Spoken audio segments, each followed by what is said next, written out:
Alright, so recently I've been wanting to buy an Xbox 360, but honestly it just wouldn't make any sense, right? I mean, the console is 9-10 years old now. So this past Monday, Microsoft held a conference at a place called E3. If you guys don't know what E3 is pretty much a place where a lot of game developers go off and show their new games for the coming up years. Some of the biggest news that came out of the Microsoft press conference is that the Xbox One is going to be backwards compatible. So this pretty much means that you're going to be able to play all your Xbox 360 games on the Xbox One. So the games that you are going to be able to play on the Xbox One are still pending, depending on whether or not the game developers decide, to approve it for the Xbox One.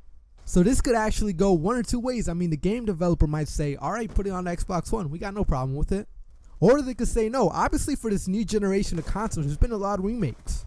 And some people are actually split on this decision. Some people feel like companies should be working on new games instead of bringing back old games that we've already played. And honestly, I don't really see the problem here. It's not like these companies are forcing you to buy the game. I guess some people are just built like that. They love to complain about everything. Oh, you're not making the game that I want. Complain.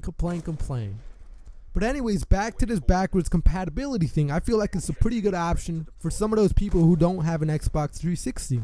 Or for those people who wanted to make the jump to the new generation of consoles but still, love their Xbox 360, love their multiplayer games, now you're going to be able to play them on the Xbox One. So in some other news, Microsoft actually came out with a new controller.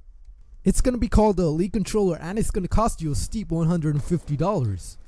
Me personally, I don't think I'm going to buy it because, it's $150. It's pretty much half of what the Xbox One cost. So this means Scuff Gaming is not going to have some new competition, considering Microsoft is now jumping into the controller market. And honestly, that's a great thing. Competition drives the market and makes new innovations happen. And honestly, it's going to be a lot better for us in the long run because now that they got some competition, they're going to be trying to outdo each other.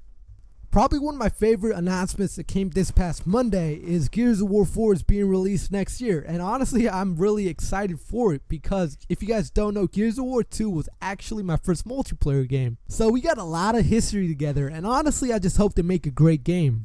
And finally, probably the most controversial topic is Call of Duty. So Sony has now partnered with Activision. So this means PlayStation is pretty much going to get all of DLC first.